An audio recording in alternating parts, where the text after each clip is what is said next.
Hello, welcome to episode 9 of Pub Football with Miles and Jimmy, the most casual football related show on YouTube, I hope. We're two guys, we talk football with a couple of beers, like you're in the pub with your friends. I'm Miles, this is Jimmy.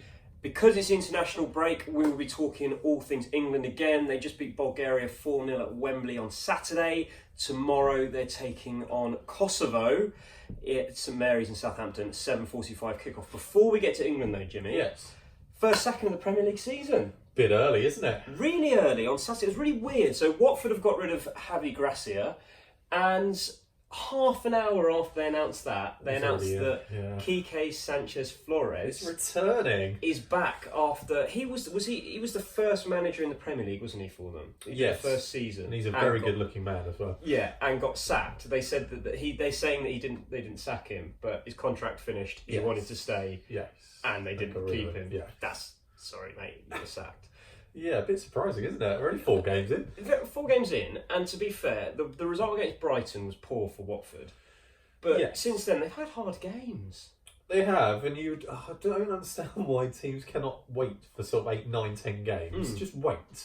Because Arsenal at home next, they'll probably win that game. Wouldn't be surprised. And all of a sudden the season looks like manager, won't it? Yeah. It only takes one win for them to jump up to mid-table as well. Yeah, so early. I feel slightly sorry for Grazia, but ever since they got to the FA Cup final, their form has been rubbish. Yeah. And they haven't amended that in any way, unfortunately. They're still so weak at the back. They are. Defensively, they're poor. Sanchez-Flores is a defensive manager. Yes. So get them drilled, get them stalled to just kind of keep clean sheet and try and score. Buy some better defenders. Well, unfortunately, transfer window ended a few weeks ago, didn't it? I nearly swore that. You nearly swore, accidentally. Yeah. Well, that's happened. That's the first Premier League sacking. Yeah. I almost thought about getting a piece of paper and tearing it.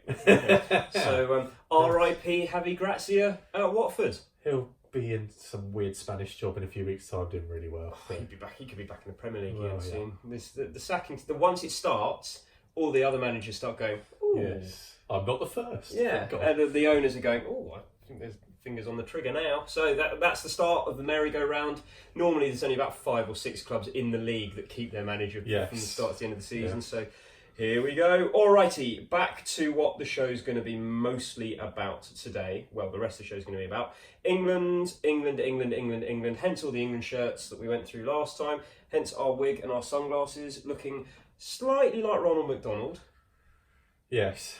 But trendier or more like a hooligan? Like a paedophile, but yeah. Okay, wow. Jesus Christ. McDonald's, we apologise straight away that you said that. We're going to have to carry on. Okay. Jesus. Okay, so England, they played Bulgaria on Saturday at Wembley. 4-0 win. Harry Kane hat-trick. Raheem Sterling got the other one. He did. Right from the start, I was irritated. From an hour before kick-off when they announced the team, my 7-0 prediction, by the way, looks terrible. You kept messaging me saying it was still on. I was like, it's not on. You're not going to do this. I actually got the result right for once, which makes a mess. You said 5. I said 4. Did you say 4? Yeah. Oh, well done. Yeah, thanks. Yeah, that's really good. In fact, I got no text from you. I knew I was right as well. I thought 5-0. That's why I messaged you saying 5-0 could still. Well, now I'm going to watch the last one and go, oh god, I did. Yeah, if you said 5, that's brilliant. It annoyed. The reason I was annoyed from the start was the midfield selection was so unambitious. Yeah. So unambitious. Declan Rice and Jordan Henderson. Why are they playing the 2 deep line midfielders in the game against Bulgaria at Wembley? Yeah, I completely agree, and I was a little bit disappointed with the 3. It's not my favourite combination. No. Barkley did okay. But I was going to say, I would give Barkley some credit. He actually played really well. Yeah. Henderson did do a lot. Henderson. Rice played well. But Henderson was steady, but we didn't need that. I've said it before, like Harry Winks. Not just a Harry Winks. I know I go on a bit about Harry Winks. Of course you do, yeah. I'm a massive fan. We haven't talked about. But no, I would rather have in that role had Winks. I would rather have had Oxlade-Chamberlain. I would even Mount a bit deeper, or Madison deeper, or Barkley deeper with one of them in front. There were so many other players I would rather have had in there than the Henderson and Rice combination. You could have played one of those 2 with someone else. It was just a game we're going to dominate possession. You do not need 2 fairly defensive players sitting there going, oh, I'm not going to go forward. I'm not going to do anything different. Yeah. It's something we could have got 7. Of course you could. Yeah, definitely. Yeah. Definitely. It looked really good going forward. Yeah. I think Raheem Sterling. Oh, unreal. He's so good. He's becoming very quickly a world-class player. Yeah. I heard I think it was on TalkSport, they were doing, I think Darren Goff was saying, would he make the Liverpool side? And I straight away went, I put him instead of Salah. I think someone mentioned that they'd rather have Sterling than Neymar on their side, and I completely agree. I think Neymar's absolutely useless. I think Neymar's a very good player, but Neymar comes with an attitude and comes with this. I think Sterling, actually, as much as he gets bashed in the media for no reason. Yeah. Raheem Sterling doesn't bring any problems to clubs. Like they said, he money grabbed when he left for Man City, but I think his move to Manchester City has been completely vindicated. Yeah. He's won 2 Premier Leagues. He's won an FA Cup. Yeah. He's won the league. He's won everything. Yeah, apart from the Champions League, which Liverpool said, yeah, we won Europe because they will. Sterling completely vindicated that move. Yes, 100%. And he's just grown as a player thanks to Pep, and he's getting better by the season. He wouldn't be the player he is if he'd have played under Klopp. Oh, 100%. Yeah. Agreed. He'd be a different type of player, and the player he is the best he can be. Is the best form Yes, of Sterling. yes. At Liverpool, he'd be very patchy. Might have a few good games. Still make kind of the wrong decisions at the wrong wrong times probably. But yeah, pleasure to watch him at the moment. I really enjoy him and Kane. Both looked good. I thought Kane had a good game. I thought he was steady, but again, he's there to finish. A tap in. He was lively. Yeah. A tap in and 2 penalties. Both of the penalties, and Harry Kane on penalties at the moment is unbelievably Hit the good. camera with the second one, didn't he? The second, the net didn't move. It was just. I saw today he takes 50 penalties in every day of training. That's what it takes, though. It doesn't really ever look like missing either. No, he looks confident. In the World Cup in high pressure moments. Oh, big time, yeah. If we'd have got a penalty in the 119th minute against Croatia in the semi-final, he would have scored. Yeah, 100%. He's just that good at them at the moment. And to be fair, I think he's played really poorly for Spurs so far this season. I think that's the best performance I've seen of him this year. And something he doesn't often do. He got an assist. Yeah. Yeah, really. Good He ball across. didn't actually look up when putting that across. It was very good ball. But it's one of those. Places you put it in the area. Oh God, yeah. Even if there's 2 defenders there, you think defender nicks this. It's probably an own goal. Yeah. So took it really well. Yeah, that was game awareness and Sterling got in at the back post, which was great. Yeah. I thought Rashford's played okay, but didn't seize the opportunity that I would have started Sancho every day of the week. Yeah, but I think that what Southgate is trying to look at different combinations up there because they need to all have international experience and all be able to play together because there's a chance they'll all be used. They get used off the bench in the big game. So I can understand that one a lot more than the midfield selection. Yeah, I'm a bit concerned. We'll obviously come on to this. I think our hardest game is the one coming up. I felt like we played our strongest team in the last I don't think we did. I think that we played our weakest centre-back, Michael Keane. I think that, Joe Gomez is miles ahead, but I guess he's not been making Liverpool side. I think Tyrone Mings is a better centre back than Keane at the moment as well, and I would put both of them in line for a start against Kosovo ahead of them. We shall see. I also think you say our strongest team. Kieran Trippier's not our best right back. Played well though. He played okay. He played well, but again, he didn't do enough to say this is my spot. I should be the number 1 right back. He didn't do enough for me to make Trent Alexander-Arnold think he's going to start ahead of me in a crunch qualifier, or Aaron Wan-Bissaka, or even Kyle Walker. I know he's in the squad ahead of Kyle Walker. Yes, but Kyle Walker will not have watched that performance and thought, "Oh, my England career's done." No, he's not done in a million years. No. Obviously, he's probably a little bit behind the pecking order now. But I think he's a better player than Kieran Trippier at the moment. Yeah, agreed. I think the thing about Trippier is against some of the weaker teams is his final ball delivery, but he wasn't overlapping. He wasn't getting. He was great in the World Cup when he got around the back. Yeah, seemed like we played with such width that it's quite difficult to do overlapping runs. You can still do it. It's still there to be done. And to be fair, he's played well for Atletico Madrid at the start of the season. He has. I would have started him. I would have started. I still think He was Trent's definitely going to start one of the 2 games, wasn't he? Let's be honest. Well, with Wan-Bissaka injured, I don't think he would have if Wan-Bissaka was fit. I think he would have started Trent in one and given Wan-Bissaka his debut in the other. There was a debut off the bench, Mason Mount. Both of us were a bit angry when he came on. Not because we don't like Mason Mount, because we like James Maddison more. James Maddison is about two seasons ahead of where Mason Mount is. In development. He is. He is. And I don't understand why he doesn't play for England. I am really hoping that If he isn't starting tomorrow, I'll exactly. be fuming. I'm hoping that they left him on the bench because he's starting tomorrow. He's been probably the most informed midfielder in the Premier League. Yeah. And he's the best English midfielder. He is. Yeah, in that position. He's been better than Barkley, better Yeah. than Mount. Why is he not starting? Why are you not playing him? I'm just hoping that it's because he's guaranteed to start against Kosovo.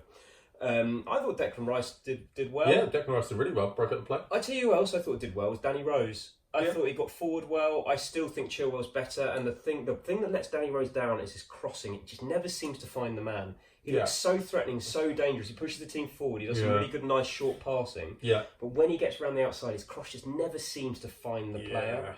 I do like Danny Rose as well, but I agree. I think Chilwell's just a step up. Chilwell's that final ball just works better for him. Agreed. He's more. If you're getting down that left hand side and Harry Kane's in the box, Of course, yeah. Chilwell, you think Harry Kane could get on the end of one of these, but 100%. with Rose, he just doesn't seem to get there. Yeah. Overall, though, it was a steady performance. There was nothing massively exciting. The front three, going forward, I thought Kane and Sterling looked very good. But it was steady. It was a comfortable win. I would like to see us create more chances. Watching bits and pieces of it, we didn't really create a lot. We just had a lot of the ball. Yeah. The great setup for Rashford towards the end where he tried to dink it. Oh, it was lovely. That was a great play. That was probably the best play of the game. Yeah. Apart from that, we didn't do a lot else. And you go, maybe we should do a bit more. Yeah. Now, we'll go on to tomorrow's game. So, time of recording this podcast, it will go up tonight. So if you're watching it tonight, it's Monday, the game's tomorrow. If you watch it tomorrow morning, the game's tonight. If you watch it on Wednesday, the game was last night. And you can just probably watch it thinking, you were wrong, you were wrong, you were wrong, you were wrong. Yeah. But Kosovo, St Mary's in Southampton, 7:45 kickoff. I think this actually definitely is the most difficult out of the two games. No, people who haven't been following football think Kosovo, who are they? They're going to be like an Albania, like a Faroe Islands. Yeah. Kosovo haven't lost in 15 games. Played some decent sides. They've drawn. I think they beat the Czech Republic. They've drawn with Denmark. This is Christian Eriksen, Denmark. And out of form Christian Eriksen, what more can you ask for? That's still Denmark. Nicholas Bentner could have been up front. Yeah. And then a lot of the games have been against Faroe Islands, against the Albanians and stuff like that. But still, 15 games unbeaten. Good record for international football, isn't it? They're not a bad side. And this is a side who've only been in existence for, 2-3 years? Yeah, I got the feeling they're just going to be a little bit more organised. They're probably going to be defensively better.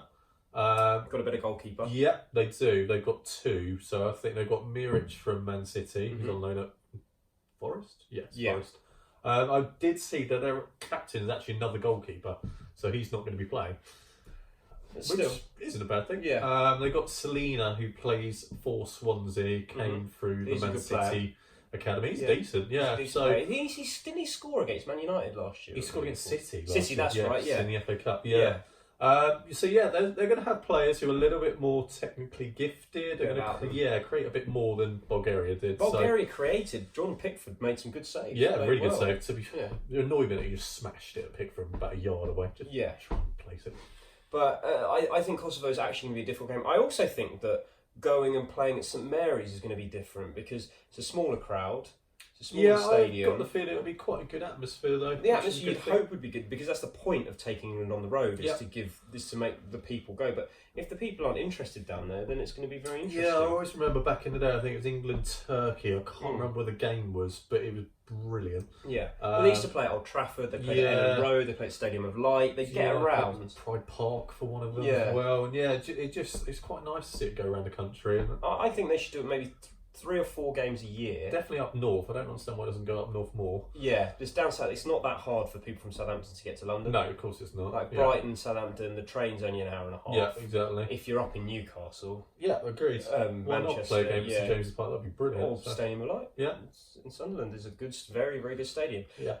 But I'm not sure whether that's going to help or hinder them playing in Southampton. We will see. Again, obviously, it depends who's playing.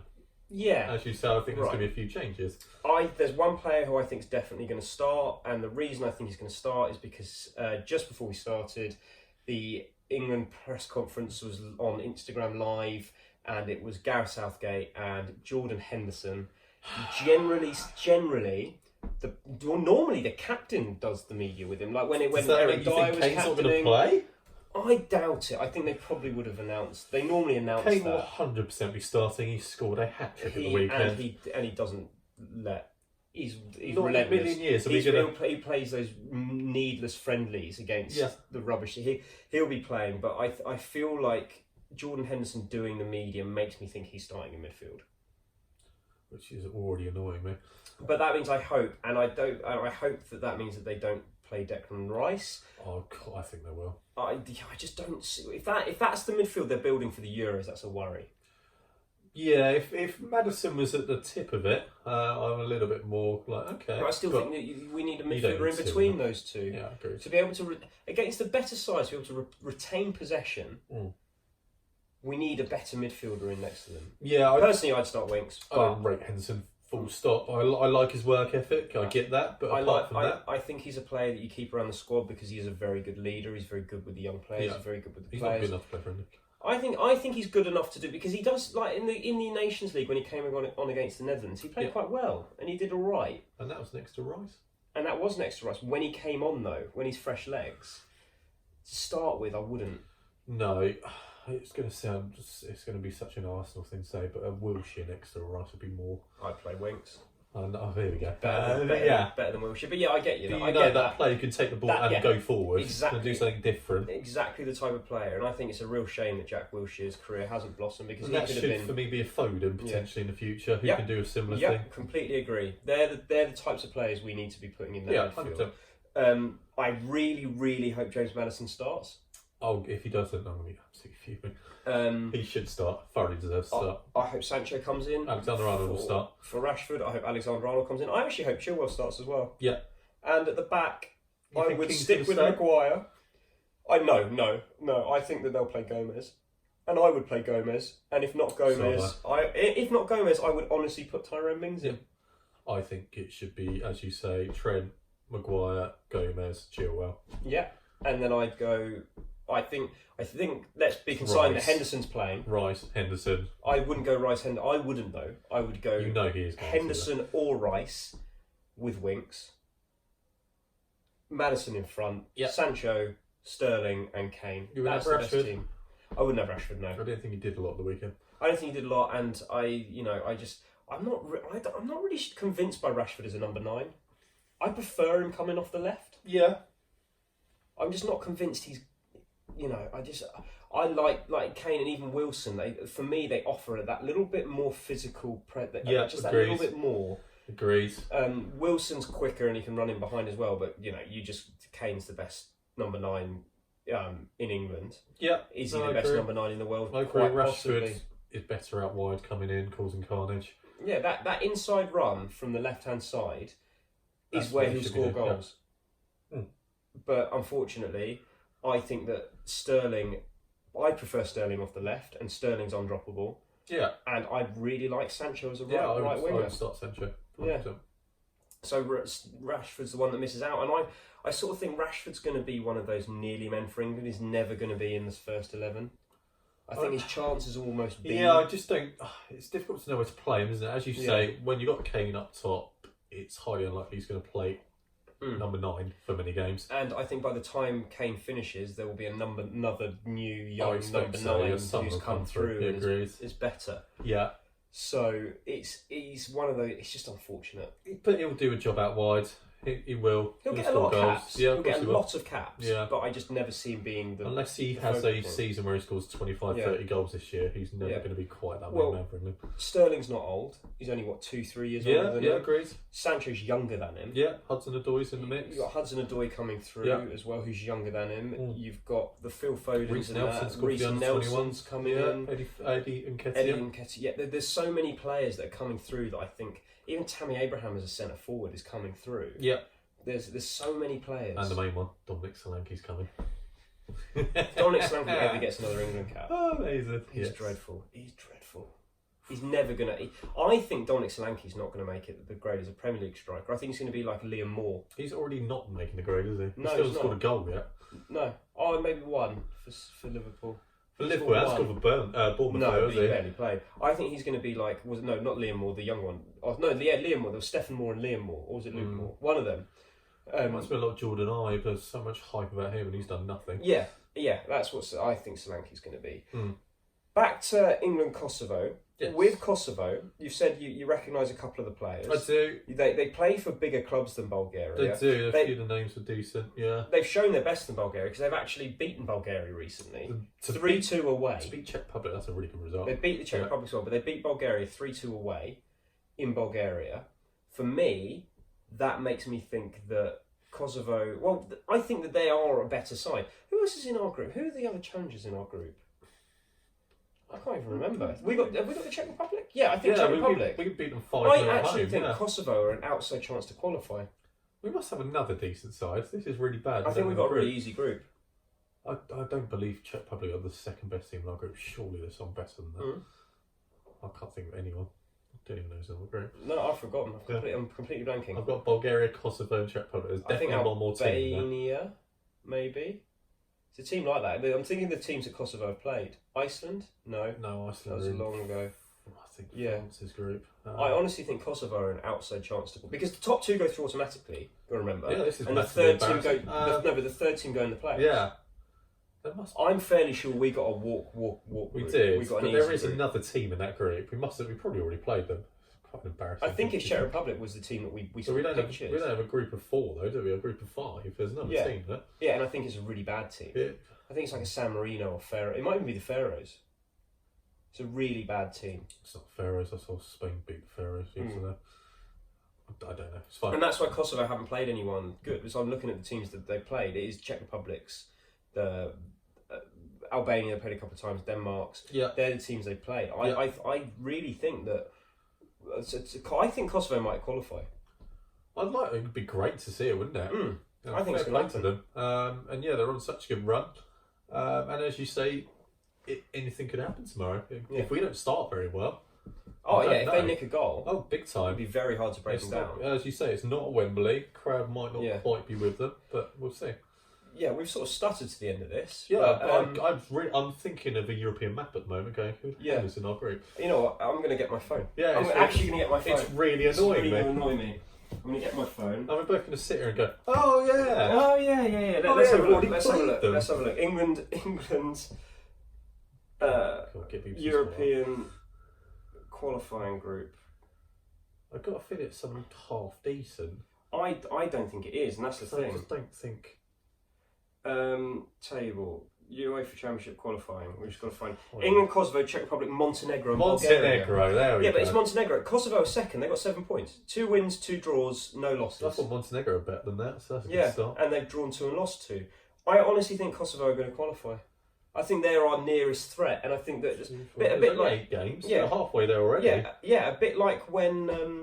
Iceland were one where you thought, wow. Yeah, but also you got to remember when Montenegro pushed us close. Yeah. When we were struggling against them, who did they have up front? They had the guy Jovic.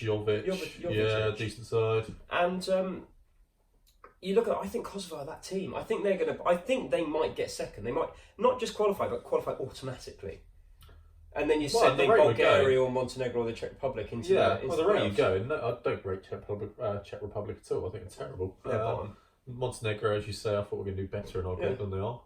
And then, the rest of the group's rubbish. So I think Kosovo is not going to be an easy game. I think we'll win it comfortably. Yeah. I'm not sure that's necessarily the best thing, because I think that means that we need to make sure that we play friendly games against good sides. Yeah, you'd like to believe we've got a friendly against like Italy or something coming up. I was about to say because we haven't played Italy for ages. Even Brazil, Argentina, something decent. Just Chile, something decent. Yeah, Chile, and I'm from the teams, the Frances, the Germanys, the Hollands. Great game, Holland-Germany, by the way. Yes, great game. That was a good game. Yeah. Some terrible decisions, but a great game. Anyway, let's finish with score predictions. So tomorrow night, 7:45. Who do you think is going to win? England are going to win. England are going to win. Wow. That was horrendous. That's your first beer, isn't it? I'm getting old. You know this. 2-0. 2-0. I'm going to go with 4.